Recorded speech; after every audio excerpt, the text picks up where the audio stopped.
Bem-vindo, bem-vinda. Hoje eu quero responder uma pergunta que chega a mim em relação à lei do karma, a lei que envolve causa e efeito. Se eu pudesse aprofundar um pouco o tema, é isso que me foi solicitado. Muito se sabe sobre a lei do karma com relação ao espiritismo, kardecismo, ao budismo, muito se é estudado.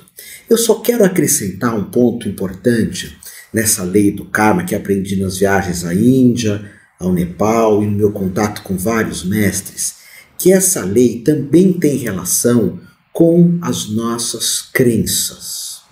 Certa vez eu escutei um ditado no Oriente que dizia assim: você não vai ser julgado por aquilo que você fez, mas sim por aquilo que você pensou em fazer. A priori, eu não concordo com esse ensinamento. Não concordo. Pensamentos muitas vezes de vingança, de maldade, egoísmo, perversidade, eles surgem e eu não realizar os mesmos é uma grande virtude. Eu colocar em mim algo que limite toda essa perversidade da vingança, do ódio, da retaliação. Mas também não nego que pensar em tudo isso pode trazer o que popularmente é chamado de energias negativas. Com relação a essa questão, acrescentando a ideia do karma, da lei do retorno, nós temos que pensar que muitas vezes essa lei tem relação, não desmerecendo o que eu falei anteriormente, que nós vamos ser julgados pelo que fazemos e nem tanto pelo que pensamos, senão a mente egoísta, a mente chamada de o gênio egoísta, imagina quantas coisas que pensamos de negativo. Não vamos ser julgados por isso, mas uma união, por exemplo, de muita raiva, eu tenho raiva hoje, amanhã e depois, esse acúmulo de raiva vira ódio. Um acúmulo de vários pensamentos perversos, negativos, errados, acumulando tudo isso, se cria um padrão de crença. E essas crenças negativas, ou seja, aquilo que eu acredito, pode trazer algo muito perverso na nossa vida.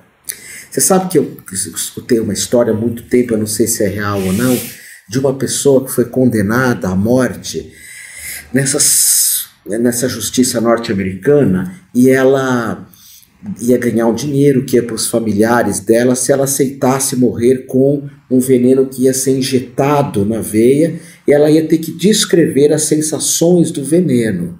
Ela aceitou porque ia render o dinheiro para a família dela, a pessoa ia morrer, e injetaram o veneno. Ela foi contando: agora estou com sono, agora estou sentindo o braço dormente, agora o braço inteiro está dormente, até o momento onde ela morre. E foi observado que foi colocado nela não veneno, mas soro.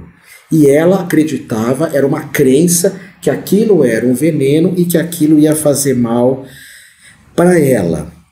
Então, por vezes, nós temos que observar que a lei do karma, ela não é tão somente uma lei de causa e efeito, que se eu bater aqui nessa ametista, dar um soco nessa ametista, estão vendo aqui?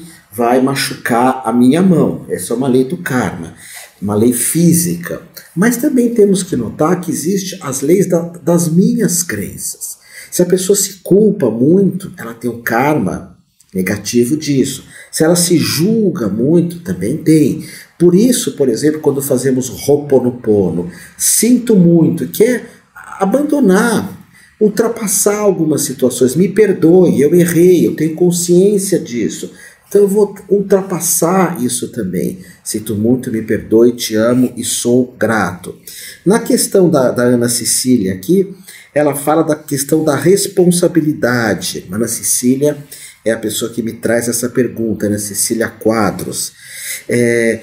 Da ideia de sermos responsáveis por muito das nossas crenças, porque podemos em algum momento abandoná-las. Ninguém diz que é fácil mudar uma crença, mas mais difícil talvez seja termos crenças que são negativas, que são perversas. Existe uma outra visão de karma da boa ação trazer boas ações.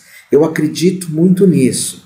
Hoje até se diz que as pessoas que fazem boas ações, que ajudam, que servem, elas chegam a ser até egoístas, porque nos faz tão bem ajudar as outras pessoas, fazer algo para as outras pessoas, que passa a ser até, de certa forma, egoísmo.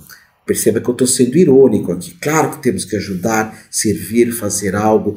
Isso na tradição hebraica chama tikulin, que é construir um bom karma. Tikulin, construir boas ações, sermos justos também. Agora, se a pessoa ela começa a pensar muito em karmas negativos, em situações negativas, ou se a pessoa não se perdoa, ela pode ser vítima de padrões perversos com relação a essa crença do karma. Eu vou ser punida, eu vou receber de volta, eu vou receber o troco, quem com ferro fere, com ferro será ferido. A ideia aqui é romper um ciclo, isso é muito importante, mudar crenças, mudar padrões. Se eu te ferir, eu te peço desculpas, se eu te ferir, eu te peço perdão, se eu me ferir, eu me desculpo, se eu me ferir, eu me perdoo também, mas não fazer o papel de vítima. Isso é algo que eu aprendi muito com o Gasparetto e com os espíritos, né, as entidades que o Gasparetto recebia, quando ele dizia: a vida te trata como você se trata. Se você se perdoa, é muito mais fácil da vida nos perdoar também, do suposto retorno kármico ser diminuído. Se nós nos tratamos muito mal, se eu me vitimizo, se eu fico me culpando o tempo todo, então eu não peço perdão a mim, se eu não peço perdão à existência ou a alguma pessoa, isso pode ser muito prejudicial.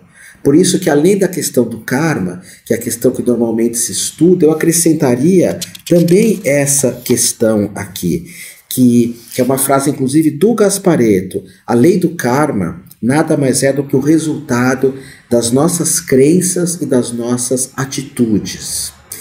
Eu que faço mapa astrológico, eu que trabalho com astrologia, eu dou aula de astrologia há mais de 30 anos, no mapa astrológico nós percebemos várias situações de erros, de falta de consciência. Pecado é isso, falta de consciência comigo e muito mais às vezes com o outro, que é egoísmo, que se repetem vida após vida pela astrologia reencarnacionista. Aquilo fica se repetindo, aquilo fica voltando. Daí é importante rompermos um ciclo. Então, para mudar um karma, como é que faz? Muda as minhas atitudes e muda a minha crença. Como é que eu faço para parar de fumar? Parando? A parar de ser corrupto? Parando? A parar de julgar mal as pessoas? Parando? É possível transformar muita coisa. Por isso que quando eu faço um mapa astrológico, eu ensino astrologia, eu gosto de falar muito mais do Dharma. Dharma é um caminho de vida que eu posso ter e devo ter. Eu gosto muito mais de falar do Dharma, que é o caminho, do que do karma, que por vezes tem essa ideia de destino, mas muitas coisas a gente pode mudar. O que eu posso mudar? Essa é uma pergunta que você tem que se fazer, que todos nós temos que nos fazer o tempo todo. O quanto nós temos de arbítrio e o quanto que nós temos de destino.